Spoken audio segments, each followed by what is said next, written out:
තමුසෙලා ඉංග්‍රීසියෙන් කියන එක්තරා වචනයකට සිංහලෙන් ලංකාවේ අහවල් වුන් ඔබට ස්වයං වින්දනය කියලා නමක් දාපු එකේ ප්‍රශ්නයක් තියෙනවා. මේ කියන එක හරියට තේරුම් ගන්න. ලෝකේ කිසිම මිනිහෙක්ව බාහිර මිනිස්සුන්ට වෙනස් කරන්න බෑ.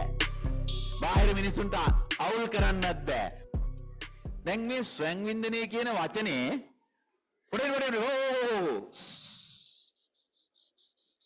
චුටෙන් මම මේක ඉංග්‍රීසියෙන් කියන්නේ ගියේ නෑනේ. මොකක්ද ඒකට කියන්න තියෙන්නේ ඉංග්‍රීසියෙන් කියෝ self මොකක්ද? self happiness හරි මොකක් හරි එකක් හදාගන්නකො මන් දන්නේ නැහැ. හරි? මම ඒක සිංහලෙන් කිව්වේ.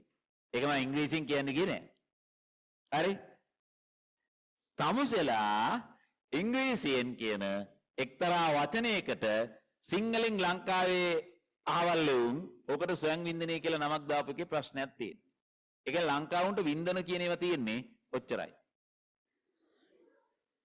එතරමට හිඟන හැත්තා. අන්න හරිම වචනේ. යකෝ මිනිස්සුන්ට විඳින්න කොච්චර දේවල් තියෙනවා. තමුන්ගේ උත්තරේ හරි ගියයි කියලා විඳින එක ඒක ස්වයං වින්දනයක් නෙමෙයිද? විඳීමක් නේ. ඒක අර කොහෙද තියෙන කුණුහරුපයක් එක්ක බඩලවා ගන්න එක. ඒක මහා රවුලක්.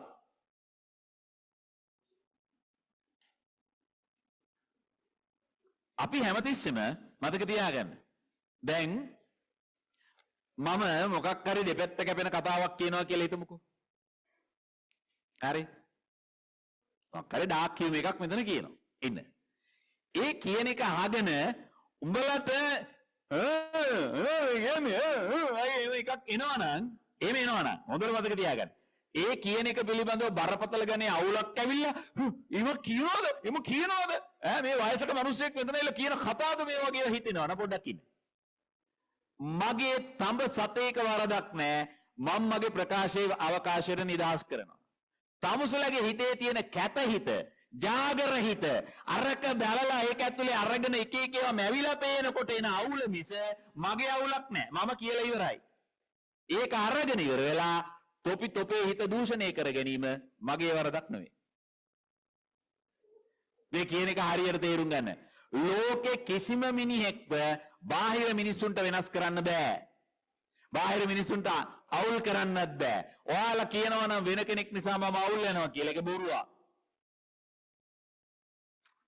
තමුන්මයි අවුල් කරගන්නේ. තමුන්මයි අවුල් කරගන්නේ. ඒ නිසා තමුන්ව හදාගන්න හරියට අවුල් නොවෙන්නේ. හරි? ජීවිතය කියන්නේ එහෙම එකක්.